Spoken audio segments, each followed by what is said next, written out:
that pressure would put on me, and it'd be like, you got all these other people that now their life is in your hands. I'm landing the plane. Yeah, there's so much to that though. It doesn't matter. I'm doing it. Like, no, you could put a room of 10. I'm not joking. You could probably put a room of 10 guys, and someone would be like, hey, if they all came at you, could you get them? Pilots. Yes. 100%. The pilots that are watching this are raging right now. I know. I don't care. I went to like 10 years of school for this. No, wait, man. You know, I got a formal education, and you think you could do my job? I'm not saying I could do your job. I'm just saying I guarantee You're just saying you could do the job. I could do the job if it was necessary.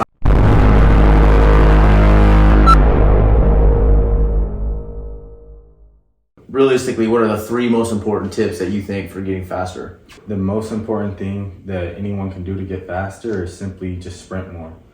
A lot of athletes, they come to you and they want to get faster, but they're not actually willing to put in the work to go sprint.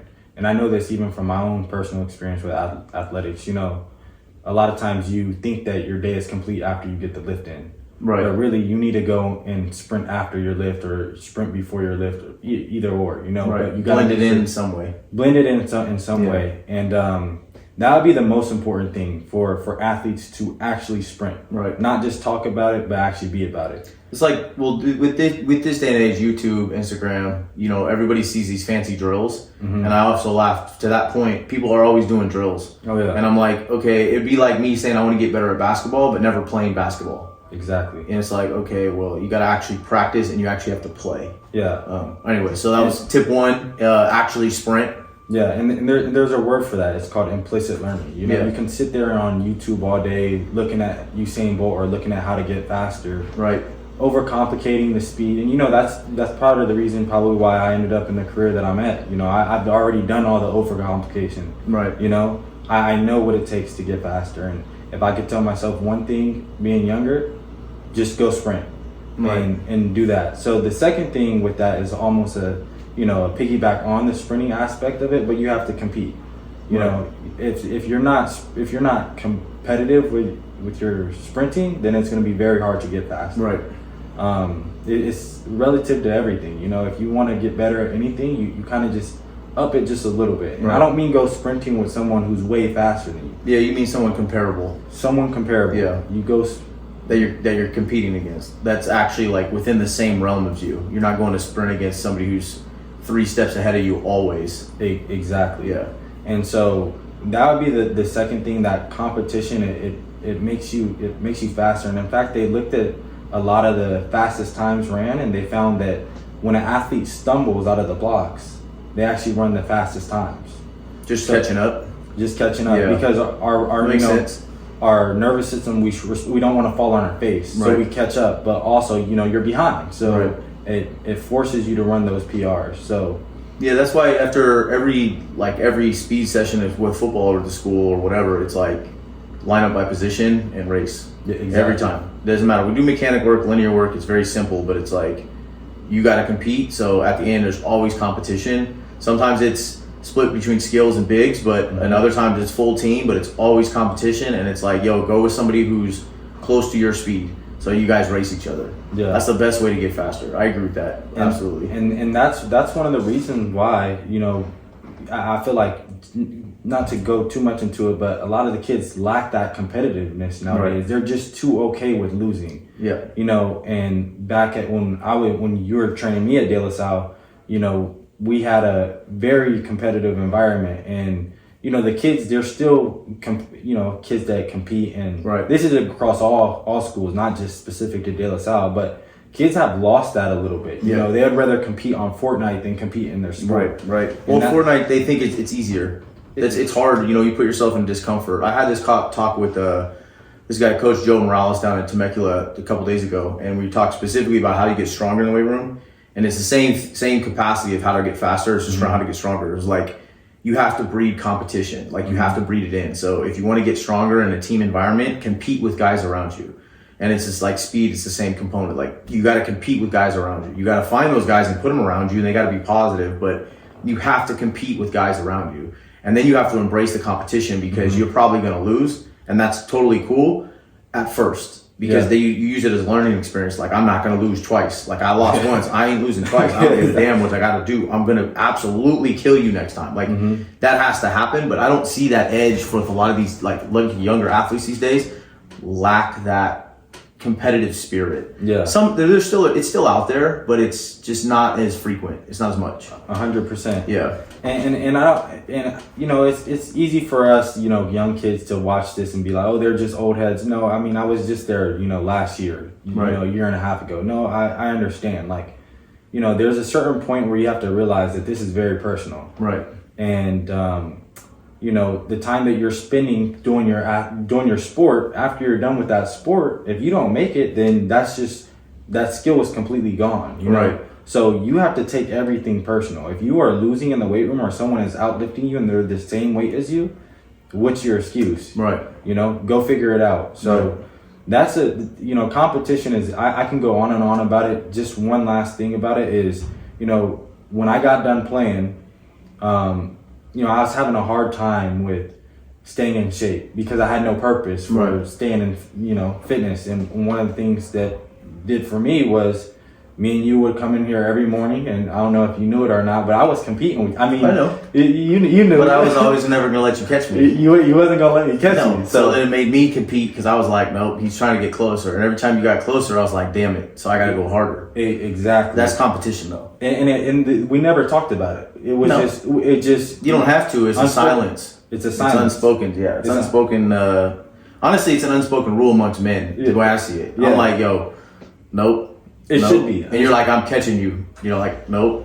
It's like, it's just the way it is. And eventually, you would have passed me, but like, it's just the way it works. That's how life is. Yeah. Exactly. You need to have that competition. Right. And this question was tailored towards speed, but just in everything. You know, 100%. You want to get your jump shot better, go compete with someone. Yep. So. Yeah, I think they talk about with younger kids in sports, off the topic a little bit, but they were like, if you put them in older ages, so if you put them from like, let's say you're in the 3rd grade and they're really exceptional in the 3rd grade, and so you move them to the 4th grade and they have to compete with those older kids, they're better.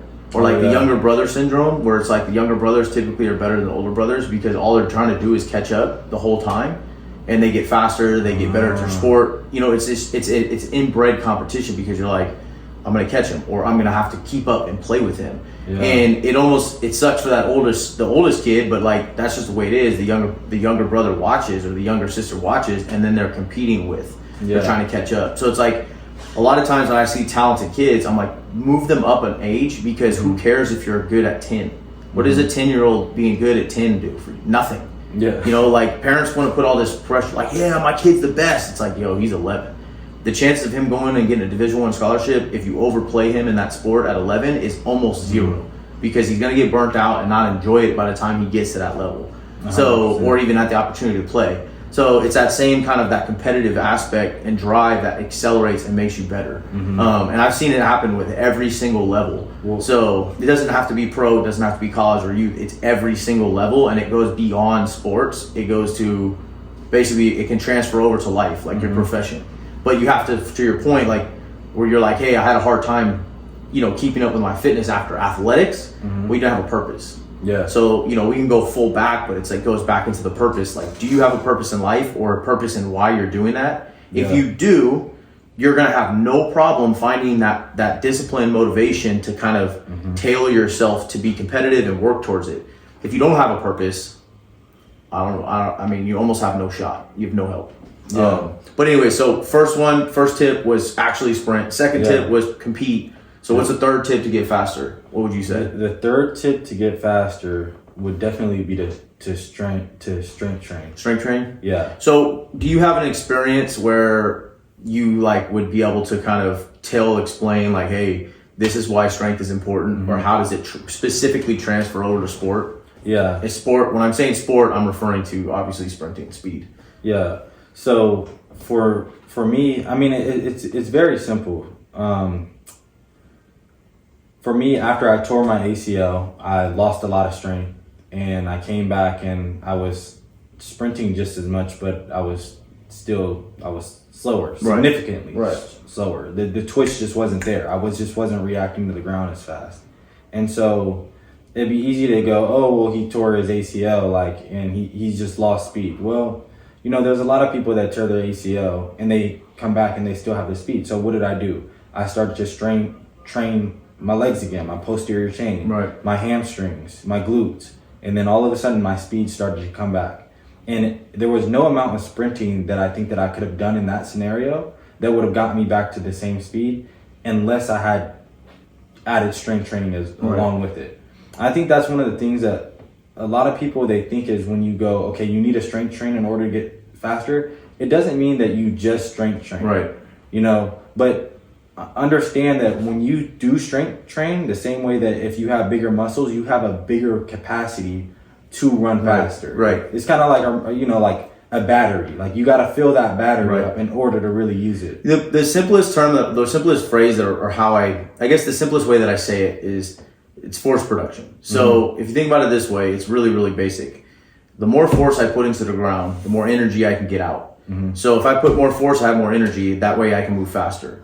So if all of a sudden you're reducing the force you put in, you're going to have less energy to get out of it.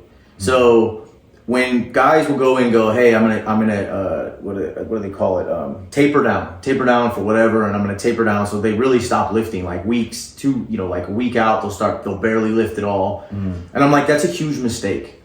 You should train all the way through, and you should strength train. Now your volumes need to fluctuate for sure. Your intensity goes up and down, no doubt. That's programming, but you should strength train all the way up, no matter what, and all the way through. So whether it's a season or whether you have one event like a combine you're running towards, you should strength train all the way. It only takes your muscles atrophy very, very quickly.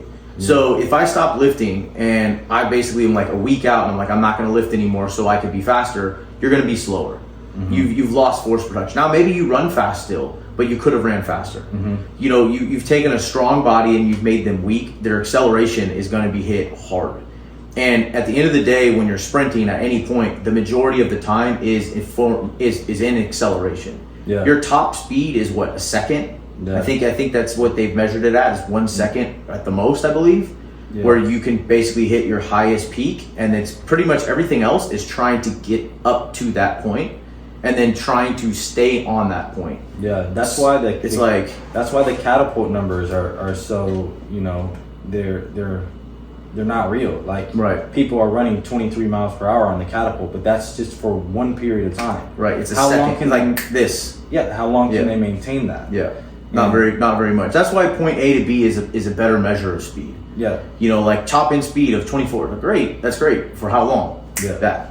But if you say, hey, they ran I know a 40-yard dash has a flaw. No doubt. But at the end of the day, it's a very easy way to baseline people and compare people. And it could be compared across decades. It doesn't matter because the distance doesn't change. And it's literally just, hey, you started, you stopped, and that's it. Hand in the dirt. That's it. So it's really basic, and that's why there's so much application to that drill. Now you can argue what sport really needs to go 40 yards, all that. No doubt we can argue that the whole day. But at the end of the day, a good measurement of speed would be into the 40. And a lot of people will say it's better to do a 30-yard, and that might be true, but again, point A to B is a very easy way to track speed. I don't really put too much merit in, I reached 25 miles an hour, 23 miles an hour, 20 miles an hour. It's like, okay, for like that quick. Like how quickly could you, or like to your point, how can you sustain that? So speed. So you were basically, to recap for 3 tips, it was sprint, like actually sprint, compete, and strength train. That's pretty much the same thing. Like I always tell people, if you want to get better at something, you have to do it. So you do want to get stronger, no doubt. You want to get more twitch, more power, more everything. But like some of the highest level power athletes can't sprint at all. Because why? They don't sprint. So I always talk with I deal with a lot of young kids outside De La Salle here, functional muscle fitness. And I talk about it as youth should spend a lot of time on mechanical drills, because they lack coordination, neurological awareness, specific kinesthetic awareness. And so I think mechanics work really, really well for them at that ages, doing A skips, B skips, all that stuff, soldiers, all that kind of stuff, right? Pogos, all that. But they still spend too much time in that and forget that you still need to sprint. So mechanics are important. I would say beyond that, from a younger side, mechanics are really one of the 3. competing is still going to go into one of the three. Yep. And at younger ages, I would go with activation. And the reason why I'd say activation is because when you're young, strength and activation are very similar, but activation is very deliberate and specific to muscle groups. So like getting somebody to be able to use their glutes and fire their glutes subconsciously and in a proper, so basically it's like you're giving them a proper gait through muscle activation. So you're doing different exercises, whether it's clamshells, glute raises, bridges, you can even do lunges with kids. Like you can strength train these kids. It's just, they're not going to get stronger in the classical sense. They're not going to get, big muscles or anything like that, but you are developing twitch and you're developing intelligent, smart muscles that can turn on and activate. Yeah. So that's why I say activation, I think, is so important for the younger ages. But then when you get older, it's very similar. It still goes into competing. Yep. It still goes into, now you're really trying to sprint more than anything. I still think mechanics have a place. Like I know you do too, but we spend too much time. A lot of times I see guys doing all these different kinds of drills and like they'll spend an hour on mechanics. It's like, okay, if I have a 16-year-old or 17-year-old who comes in for the first time and I'm like, you need to get faster, the chances of me changing their running form, it's going to take a long time. Yeah. And are they willing to put that effort in every day? If not, then just use what you have, try to change a little bit and get them stronger and get them sprinting. So it's kind of like we overcomplicate, but I think again, it goes back to the social media world, which I do think has a lot of good things as well as equal bad. Some of the bad is they see this like the crown jewel. They'll see like a Steph Curry shooting, right? Now every kid thinks they can throw threes up. Yeah. You know, they see this speed drill. This speed drill looks awesome. I'm going to implement it. It's like, well, why the hell are you implementing it? Do you even know why you're implementing it? And you forgot all the foundations to get to be able to implement that drill with success. So like it's the basics that I think do play a role and matter the most. But that's patience, that's time, that's consistency, that's discipline. That goes back to the philosophy of what we were talking about with just that mindset of like going through it and having purpose versus like, you know, I'm just going to go home and kill 2 hours on Instagram or kill 2 hours on playing video games versus like, hey, I'm trying to define and be better at this craft. 100%. And also understand this for the athletes that are watching is that the algorithms that you're on, TikTok, Instagram, you know, Facebook, whatever you're getting this information from, understand that they're tailored to make you think a certain type of way. There is no one speed drill. Right. Yeah. That's going to make you better. Right. If you saw one, you liked it, and now they're like, this is the holy grail for you. And they're going to that's all you. Yeah. Right. Exactly. The one speed drill to get better is sprinting. Yeah. The one drill at anything to get better at that thing is to do that thing. Yeah. Right. So, you know, a lot of times kids they'll go and save these videos and go and do the ladder drill. I mean, I can't tell you how much time I wasted doing that ladder drill. Like now when I train my wide receivers, we don't touch the ladder. Right. We run routes. Right. We're going to get you real reps and we're going to critique it from there. And just understand that, you know, any editor can take a video and manipulate it into making you think that this is the way it is. Right. So yeah, and I think drills have a place. I do. I think they have a place, but they're overshown, and there's so much creativity now. It's like, why? Yeah. Why? Like it's like hey, I want to get stronger. So they're gonna have like 9 different variations of a squat. It's like, okay, well you could just squat. Yeah. Like, you know what I'm saying? Like get stronger at your squat. It's still like, you know, like, or we're gonna do like this one with this and this and this. And don't get me wrong, I do think there is a reason to have variation, and there is an implementation that can be there. There's ways to implement everything to be successful. But when you spend, like if you break down, and I think this is a evaluation of efficiency. If you break down a session and your session's 60 minutes and you are spending, let's say it's a speed session, and you are spending 50% of the time doing mechanics, what are you doing? You know what I'm saying? Like, what are you doing? They're doing something. They're wasting time. That's right. That's what they're doing. You're not getting faster. Yeah. So to me, it's like you just have to really recognize like efficiency. So if I'm like, hey, I want to get stronger, I'm like, cool. You know, if it's an hour, let's just call it an hour. 40 minutes of that, 45 minutes even, might be dedicated to getting stronger. Then the rest of the 15 minutes, 5 minutes might be on the prep, and then maybe let's say there's 10 more minutes on isolation activation. So, you know, that's more like the injury mobility stuff. So it's like you have to kind of understand like where are you spending the bulk of your time. The other stuff fits But at the end of the day, it's like you should spend the majority of your time on what you're trying to improve. Yeah. And I think that gets lost because it's like, hey, we're going to do this drill, do this drill, do this drill. All right, we're going to sprint twice. Yeah. I'm like, okay, and what? Yeah. Like you can break down a sprint and go, working the first 10, working the 10 to 20, working into a full. And that's fine because you're still sprinting. Mm-hmm. But when you're like, hey, I'm going to do this drill, this drill, this drill, this drill, this drill, this drill, and it's like you're 10 drills deep, and then you're like, hey, we're going to go sprint. A, they probably have no more energy, and B, you just wasted a lot of time getting them to what? Move better, maybe, if that. But that's not going to get them faster. Yeah, exactly. And that's the thing in coaching is that as a coach, you're paid for your eyes to be able to identify the deficiencies in an athlete. Okay, maybe an athlete is running with his hips behind him. So what drills are we going to incorporate to get his hips to get in front? But say that you and I are the athletes and we're doing speech, you have a different set of mechanics that you're going to need to work on than I do. Yeah. And so that's up to your coach to be able to see that and give you guys drills in specific for you. Right. But as far as the sprinting and the competition, those things can be standard, but understand that you're not just, paying for a trainer just for him to give you guys all a set plan and, this is what you do. No, for the most part, everyone's got to work on getting their hips up. There's general rules. There's definitely general standards of like, we can pretty much say that, like I can diagnose people based on their sport mostly and be like, all right, like lacrosse, it's like they hardly extend. So it's like, I'm really going to be trying to get them to fire their glute and, really stay taller so they don't sink in when they do acceleration drills or sprinting or whatever. That's just from sport. But then past that, each individual has their own little thing as well. Yeah. So it's like I will argue you do have a standard of like pretty consistent tells from each activity or each sport or even the younger levels of like, you can pretty much guess where someone's going to be at.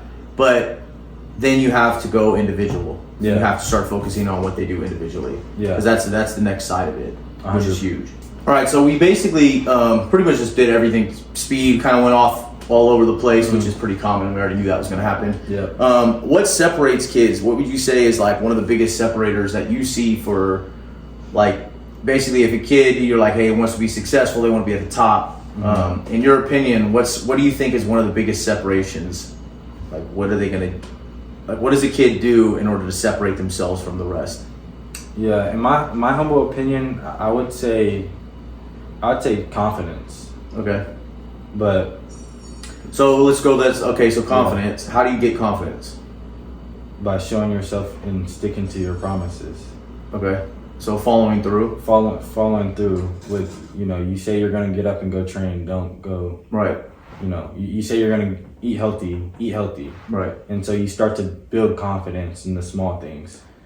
So I think some people think that confidence for that would be like, they have to almost have somebody tell them they did a good job. But I think one of the messages that I would deliver to confidence is that you should only be looking internally. So it should all be right here. So to your point, putting in the time and preparing and staying disciplined to what you're trying to do gives you confidence. Yeah. Confidence is built. It's not something that you just have. It's like, to me, it's built. It's like, okay, I put the prep in, and every time you've accomplished something of working towards something, that's where confidence is built. Yeah, and I would agree with that. I would say that I do see some kids that naturally have a little bit more confidence. Yeah, it seems like. But I also see kids that they're just delusionally confident, and I wouldn't classify that in my own words as confidence. So at what point do you think confidence becomes cocky, which is a distraction? To me, cocky is a distraction. Yeah. Confidence is you can be the quiet one in the room, knowing that I'm the baddest in the room. Yeah. You know what I'm saying? Like, but then you also have guys who I would say are confident and they are a little cocky. I do think you need to have a little bit, but they're like overly cocky. Yeah. And then I always wonder, do they have some form of like a psychological issue, like subconsciously? You know what I'm saying? Like how guys try to inflate their ego. Yeah. Like I could do that, and they're like, how tall are you? I'm like, I'm 6 foot and like a quarter. It's like, No, you were 6 foot. You added the quarter to make yourself feel bigger. You're probably 5'11". You're probably 5. You're probably 5'10" and 3/4. Probably 5'10". Yeah. You lied 2 inches. But you know what I'm saying? So it's like, to me, I'm like, I wonder how those guys, you know, because I agree with you, and I think a lot of it is based on somebody's temperament. Yeah. You know, like their temperament allows them to have confidence where it's like still real confidence, but they just always have confidence. Like you could be like, I had somebody ask me this question, this is real life. And I'm going to ask you this question first. So let me ask you this question. So you're flying and I'm going to butcher this. So let's say you're flying and a pilot dies in midair. Could you land the plane? No. No? See, they asked me and I said, absolutely, 100%. But hell yes, I could. I absolutely know I could. I would hop up in that cockpit. I would basically be like, hey, you got anybody here on the line? Like, help me out. If not, all good. I'll figure it out. I look through the buttons. I would figure it out. I'd be reading. There's no way. And then I added a wrinkle on that. Yeah. I said, if it was just me by myself in the plane, I don't know. Right? Because I'm like, then I thought about it. I'm like, maybe I wouldn't. But if there was other people's lives on the line, like if there was other people in the plane, I'd 100% absolutely land the plane. No doubt. I needed to. I could do solely and fly and land in the river. So would you classify that as confidence, or would you classify? I would classify it as confidence. Now here's why I would say this is confidence. No, let me say what this is. Confidence. Next episode we're on the plane because I have put in all the time and effort in everything else, like everything. Yeah. So it's like I've done a lot of other stuff and I've gone through a lot just because I don't know why I just put myself through shit all the time. But like I would absolutely land a plane. Yeah, no, I think it's confidence. Confidence in preparation, even though I didn't prepare to land a plane. Yeah, no, I agree with you. I see you put yourself through some crazy things that you shouldn't. I know what you're saying. That you shouldn't. I know what you're saying. We're not gonna go into the details, but you shouldn't be doing that. No. Like all them plates on deadlift, but we won't get into that. No, bro. I'm still alive. But landing a plane, there's we don't got to get too much. But that's okay. So my point is, to me, that's just kind of one of those things where it's like you have I just have confidence. Yeah. Where someone could be like, could you do this? Yes. So how do you even know how to do it? I'd figure it out. I know I can do it. So at what point does it become unrealistic, though? I think it always will hit at a point where it's unrealistic because it's like if somebody says, "Hey, can you fly down this building?" and I'm like, "Yeah, I could do it. I could jump to that tree," and that's like you start getting to the point where you're like, you're almost defying nature at that point. Maybe it's defying nature of flying a plane. I don't know, but I'm saying like, I think that there is a point where it always can become unrealistic, and some people, like to your point.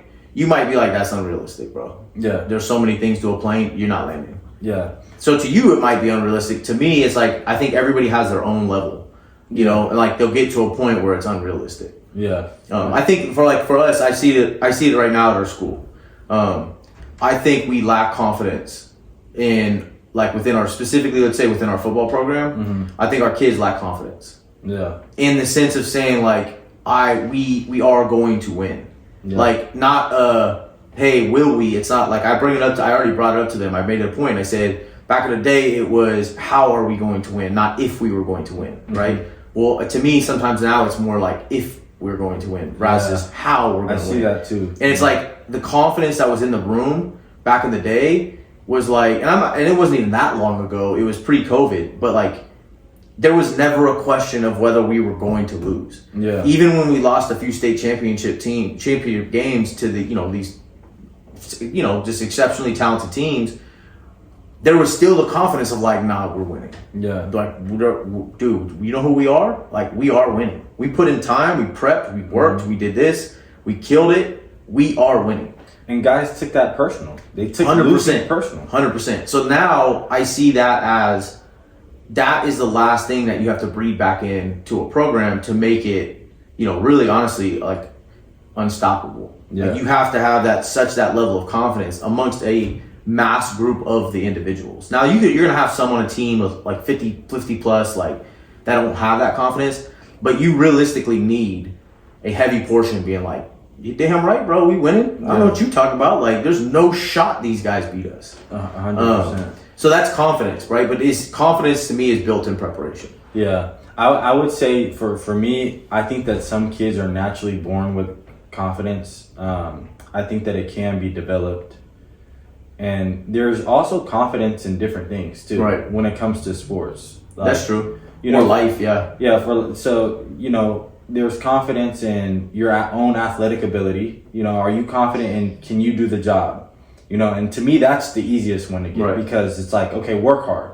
And if you work hard enough, you will get more athletic. You will get right. stronger. You will jump higher. All those things, all those, you know, tangible things. But there's also things that you have to be confident in, especially for, you know, the college football players here listening, is you got to be confident in your program, like right. with your coaches. Are you in a good system for you? Right. Your team, you know, like I went to De La Salle, we didn't throw the ball. Like, right. how confident could a wide receiver at De La Salle be in, you know, getting a Division I scholarship if they don't throw the ball? Right. So there's a lot more to be confident in than just your athletic ability, and I feel like that's where a lot of the delusion comes from. Right. Is people start to think, oh, it's because of my athletic ability because I dunked this one ball. Okay, well, there's 1,000 other kids dunking that ball. Are you in the right situation? Right. Have you positioned yourself? Oh, you're that good at and I get this one all the time from kids. Oh, I'm a really good player. Will I get a Division I scholarship? And I go, okay, well, let me see your grades. And they don't have the grades. But they, for some reason in their head, they think that they're good enough to beat the system. Right. To beat having, because they hear one story about Marshawn Lynch or something like that. Yeah. So it's like, you know, at a certain point, that's where the delusional confidence right. comes in. It's like, you got to make sure that other things are aligned outside of just your athletic ability. For sure. Yeah, I think that if you can figure out how to align all those other things, the intangibles, and to me, it's like, you know, we're going into competition, you're going into how to prep, working hard, you know, all of those virtues, you're going to set yourself up no matter what you do. So, like, you know, you go through football, at some point, it's going to end. Yeah. You don't see any 50-year-old football players, like, it's going to end, and then what? Yeah. Have something that you can, I'm not saying have a plan B. Sometimes plan Bs are weak because plan Bs mean that, and this is the difference. Saying, hey, I'm going to be a professional football player and going all in on that is fine. However, what happens is people only allow football to be their identity. Yeah. And then that's a problem. Because once that's stripped from you, whether it's you didn't make it to college, you didn't make it to the pros, whatever, or you're done with the pros and you retired, once that identity, that individual, you don't know who you are. You're lost. Yeah. So to me, it's like, I don't mind people who are like, I'm going to do this. I'm all in. All my chips, here they go. That's fine. As long as you're confident in who you are and outside of the game or outside of that, I got no problem with it. Yeah. The problem, again, goes into people only get caught up with that is their sole identity. Yeah. And if they are not a football player, they don't know, or they could be anything, but if they're not a football, they don't know what else to do. They have no other identity. And then I think that's the slippery slope people go down. And I also think that this is one of the things that I always tell people, and I have a bunch of nephews too that play sports. I always tell them have three plan A's, you know. I call it AAA insurance. You know, you should have, obviously, if you're a student athlete, you have your academics, right? You should have a plan with that. Don't just go to school for anything. Have a plan for why you're going to school. Right. Obviously, you have your athletics. And then after that, you should have something else that you're doing outside of that. Right. That you would be happy with if those other two things regarding athletics or your school didn't work out, that you would be able to do something. Maybe that's playing an instrument, right? Have something else. And what that does is it gives you more confidence, because when you get to college, your reps are limited. Right. So if you have a bad day at practice, which is inevitable, you're going to have a bad day. You know, Michael Jordan misses shots. You still have something else to fall back on. Right. And that right there it's a superpower. Right. To be able to have a bad day at practice. And we know athletes like this at De La Salle who are two-sport athletes, and they can have a bad basketball game or whatever and then go play another sport and do well, and they'll be fine. Right. And that is really a superpower that not enough kids really tap into. Right. So So yeah, I think you know, again, it's important to kind of separate yourself. I think one thing that I would argue, and I'm going to keep this really simple, is having a purpose. So like everything is just purpose. If you want to separate yourself, define your purpose, because it allows you to put a plan together. I'm going to bring that up because the next thing is habits. We talk about habits all the time. We kind of brought it up a little bit. And I think habits, again, it goes back into discipline. I think you have to have purpose in order to have that, because motivation is weak. Motivation is nothing more than an emotion. You will not have it very often. Motivation comes and goes. The majority of the mornings I wake up, I have no motivation, but I rely on my routine, my discipline, and my purpose in order to keep me moving forward, right? So habits, I think, are very, very important. What do you think in terms of habits to be successful? Like, what are you thinking some intangibles habits? Like, we can just list them out so it's quick, but what are some habits that some people need to pick up? So I'm going to give you an example. Yeah. I think that you should read every day. This is a new habit for me. I would say this is a new mindset, I should say, a change. I used to think reading, I think like most young kids, it's like, oh, reading is dumb. Why? Because you were forced to read things you weren't interested in high school or whatever. Once you start being able to pick and learn about topics that you want to learn about, it changes the game. Yeah. And I think that if you really want to develop yourself, like personally, and on a level of just in general, I think you should read more. So to me, a discipline, a habit to be successful is reading. And I know some people read like entertainment, where they'll read like just weird fiction stories and whatnot. Yeah. That's not for me. Maybe that's for them. That's cool. But to me, I'm like, read something with purpose that you can actually almost implement into your life. So like that's a big habit that I think is very important. Yeah. What are some habits that you think are important, that especially for athletes? We're keeping this kind of an athlete focus, but for athletes to kind of go through, you just list a couple. Yeah, that one's very hard to beat, and I didn't know that. I thought that you've been reading every day for like a couple years now. Yeah. I have been reading forever. Yeah. Well, I started reading probably like 5 years ago, and I've been reading pretty much 5 days a week at least. And so now it's every day. I try to read something every day, but it's still typically like my daily or my weekly check is 5 days. I have to at least get 5 days at like around 20 to 30 minutes minimum. Some days more, some days less, but I never go below 20 minutes. And then typically my day allows 30, but a lot of times it'll be, if I have more time, I'll do a little bit longer. What would you say would be like one book that you think that athletes should pick up? So that's kind of up on the next question, but we'll tie that in. It's cool. So a book that I think is really important, and like we talked about it recently, was 5 Rings. I think it takes a certain mind to be able to really read the book of 5 Rings.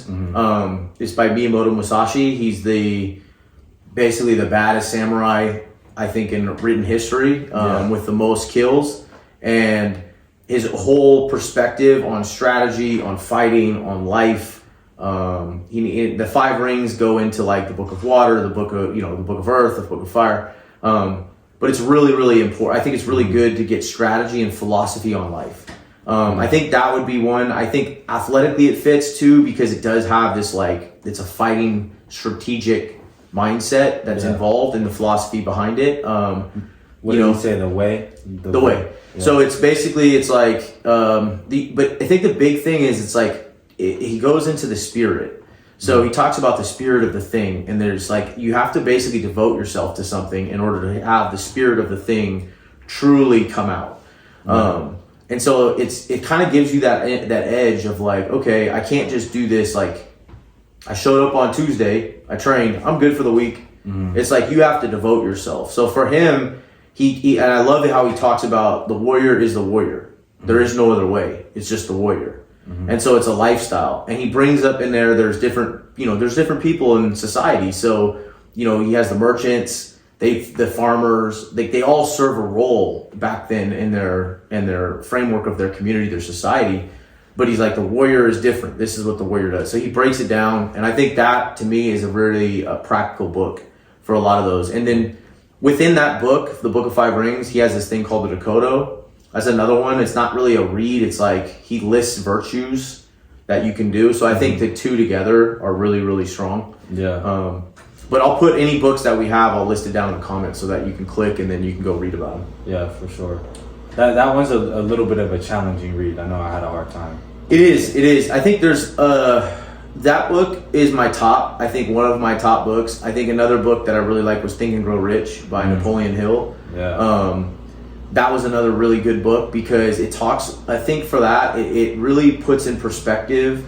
Like, I don't know which motivational speaker talks, but he always says, like, the easiest thing for him to do is make $1 million. The hardest thing for him to do is to believe he can make $1 million. Mm-hmm. And so we live in this poverty mindset of I can't afford. Mm-hmm. And Napoleon Hill breaks down, really how you actually attain wealth and how the wealthiest people attained wealth from back in the day. Yeah. So it's not like the game has changed. In order to attain wealth, you still have to believe, and then you still have to be able to manifest it in, and there's a certain component to that.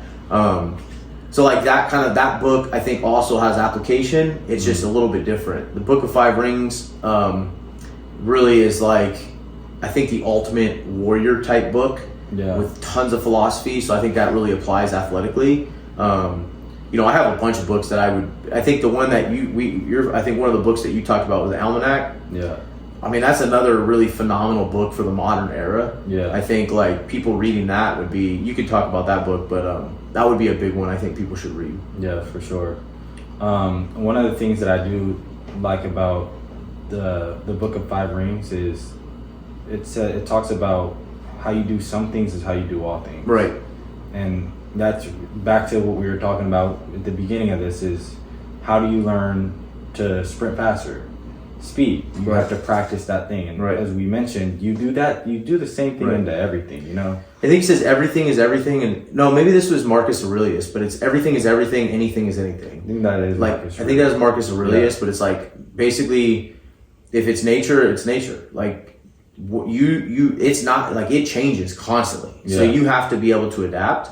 But Miyamoto Musashi moved around all the time, and he brings that point out where it's like it doesn't matter. He changes his surroundings all the time. He moved. It was like that's just the way life is. There's always change. There's transition, constant, and you have to be like water and be able to kind of flow and move. Yeah. So if you have to act to this situation, and then having a perspective of controlling emotions through something like that, like that's stoicism too. Like again, that's like might be a blend between, but I do think that's really, really important to be able to do. But that book, that's one of the biggest talking points for me from that book. For sure. So small habits for me, and that one is very, I can't stress that enough. That's a very big one. Reading it's a very big one for athletes. Just expanding your mind. Right. Like we're humans because of our brains. So why would you sit here as an athlete and think that your athletic ability is everything? Like, no, your mind is going to take you much further. Even the way that you present yourself walking into a room, that's very important. Posture, everything. Right. I would say that the biggest habit that I can say for an athlete to do, it's hard because there's so many of them, and it's kind of like habits, they compound, Right. I can't just say, okay, well, you need to go to bed on time. Right. Well, what if you go to bed on time and you wake up and you scroll through social media for 3 hours a day? Right. I'm guilty of that. Right. But I mean, not anymore, but I would say that the habit would be to establish your habits. That's kind of like not really helping anyone, but set yourself a bedtime. Right. Get yourself into that REM cycle so that you can recover right.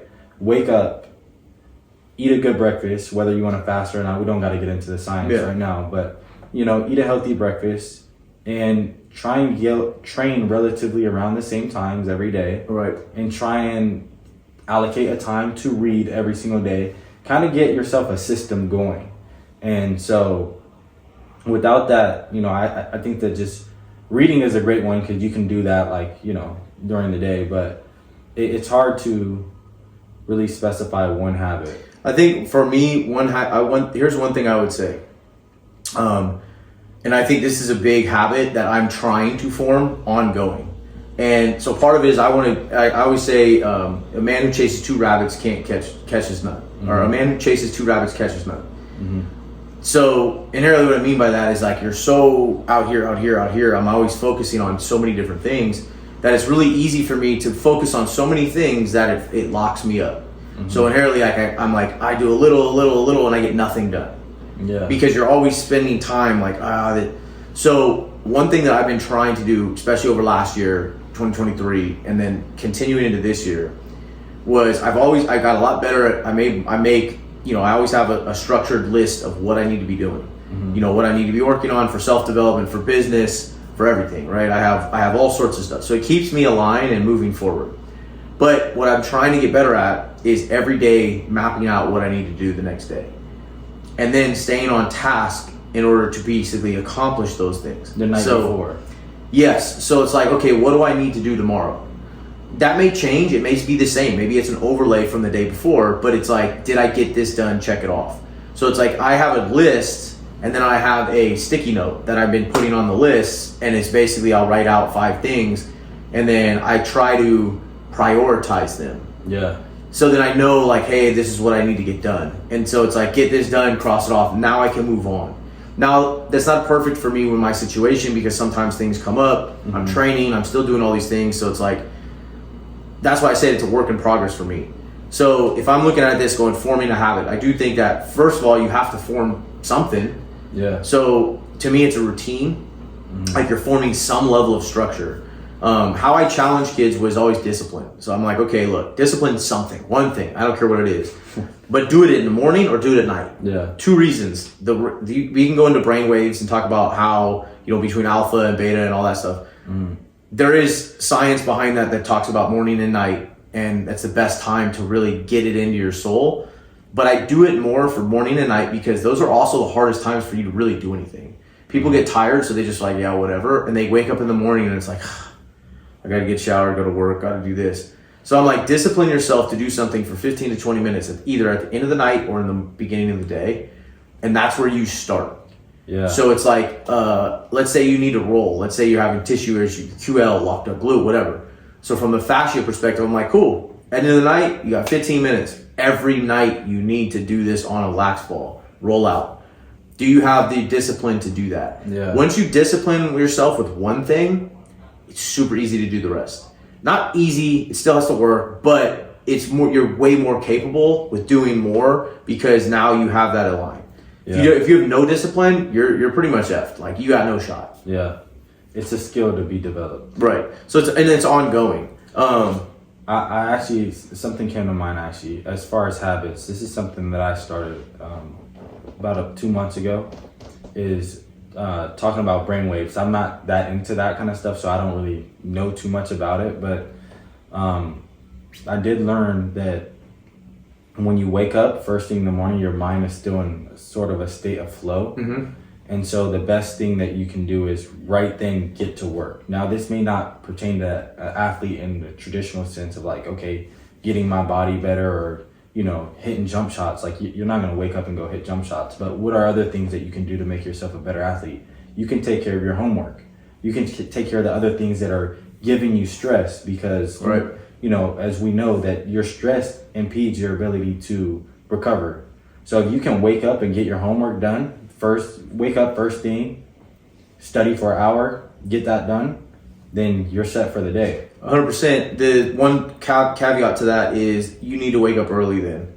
The problem is it's like when you wake up at 9, 10, that whole workflow, you're done. Yeah. Like you don't have the same brainwave pattern. So the brainwaves, not to go deep, but like your best recovery time is before midnight, typically, right? Circadian rhythm, pineal gland, all that stuff, but you inherently want to get to sleep because that's when REM hits. If you can get 2 cycles of REM prior to midnight, you're really at a good spot. What time would you say go to sleep?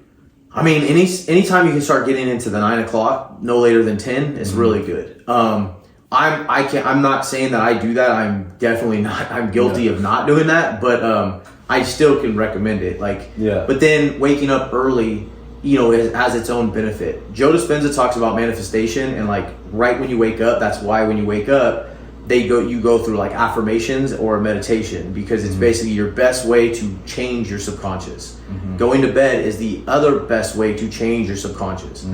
Everything in the physical realm is connected through our subconscious. So if I have money, it's because my subconscious believes I have money. That's why the millionaire says, if the easiest thing to do is make $1 million, the hardest thing is to believe I can make $1 million. So in the bookends of your day, if you are trying to change who you are from a subconscious level, whether it's your beliefs the best thing to do is spend time in those morning in the beginning and in the end. Yeah. It's the bookends. And so it's your brainwave patterns. It has nothing, it's nothing special other than it's just the brainwave changing. Your brainwave is cycling down. A lot of it has to do with light, because technically it's getting darker and you're supposed to have no light. So that's why, you know, computer screens and technology is not necessarily the best thing to do at night. In the morning it's a little different, but at night. But again, it's when you wake up, it's like start your day. Well, first of all, wake up early. I wake up really early. There's a lot of evidence to wake up really early. You don't have to do that. Don't have to go anything crazy. Don't be like, I'm going to wake up at 4 a.m. every day when you're waking up at 9. Small step. Like, hey, I'm going to get up an hour earlier. Yeah. Now I'm going to get up an hour earlier the next month. So you slowly work your way down to be getting up by like 6 a.m. or like 5 a.m. is a lot for people. So maybe it's 6 a.m. Yeah. At that point, you can still be in some level of workflow. Brainwave patterns are great, and they're cycling out. But when you start waking up at 10, like a lot of these guys wake up at 10, like it's you don't have it's too late. You went like, to bed at 12. It's too late. Yeah. So there is a point of forming something where you're going to bed at a decent hour and you're waking up relatively early. And if you're not there, just do slow changes. Like, don't do it all at once, because then you won't stay on that habit. To form a habit, you really have to take small steps and then try to basically be as consistent as possible. Yeah. You know, they say a habit's formed in 90 days. Right. But to me, the first 30 set up a ton. Because if you go hardcore in the first 30, you won't make it to 90. Yeah. But if you do the small steps in the first 30, the next 30, you're going to make it a little bit smaller steps. But guess what? That's 2 steps now. And then by 90, you're already at 3 steps and you form the habit because you feel good. Yeah.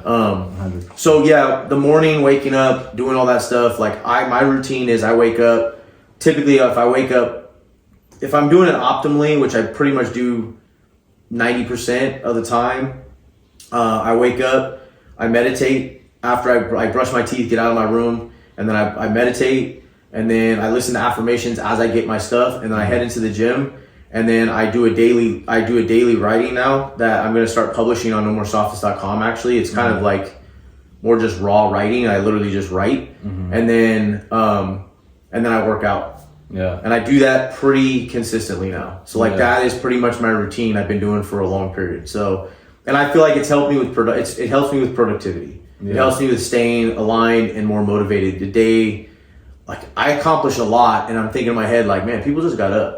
Yeah. And it's like, I'm done. Like, y'all still asleep, and I've been doing this for 3 hours. It also gives you that mental edge. Yeah. You know what I'm saying? Like, I'm ahead of the competition. Yeah. I don't know who I'm competing with, but I compete with me. That's pretty much, I hope other people are successful. So I don't compete with like a gym across the way or a coach over here. I'm competing with me. Yeah. Who I was yesterday. I know it's cliche to say this, but who I was yesterday, I'm trying to beat every time, you know? Yeah. But habits like that are really important. Yeah, for sure. So anyways, yeah, we'll wrap this. You know, we're talking for a while. I know he and I could talk probably hours. I don't know, hours. Yeah. We get into conversations. This actually, he and I got talked about this because we'll be coaching and then we'll get into something like, hey, I read this. Oh, hey, I read that. Or hey, we did this. And then we'll go on for like an hour. Yeah. And we're like, oh, we should start filming these. Yeah. So that's why we did it. But so I hope you enjoyed it. Check out, again, for me right now, I'm going to host it on YouTube at No More Softness. We have nomoresoftness.com. You can check out Coach Joey Lewis too. I'll put all his stuff at the bottom. All the books we mentioned, I will also add into the captions. Like and subscribe. Thanks for watching. We'll be putting out more talks at Place at the Table.